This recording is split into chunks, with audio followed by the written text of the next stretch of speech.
Arestado ang isang magnanakaw ng motor sa isinagawang hot pursuit operation ng PNP sa Coronadal. Kinilala ng PNP ang suspect na si alias Haron, 32 anyos na taga Barangay San Pablo, Tacurong. Nabawi ng mga pulis sa suspect ang isang itim na Honda RS motorcycle.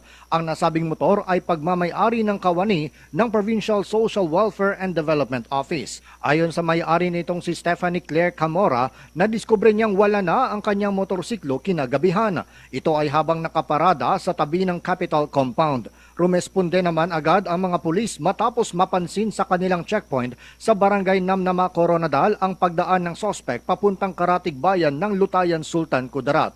Ayon naman kay Coronadal Chief of Police Lieutenant Colonel Peter Pinalgan Jr., nahuli ang sospek dahil na rin sa maagap na pag-report ng may-ari ng motor at pagiging alerto ng mga force multiplier sa Kapitolyo. Panawagan natin sa ating mga kababayan na magiging alerto, security conscious lagi. Isipin na po natin na ang mga may masasamang balak din binabantayan kung ano yung ating mga galaw, kaya dapat po lahat po tayo magiging alerto lagi. Si Coronadal Chief of Police Lieutenant Colonel Peter Pinalgan Jr.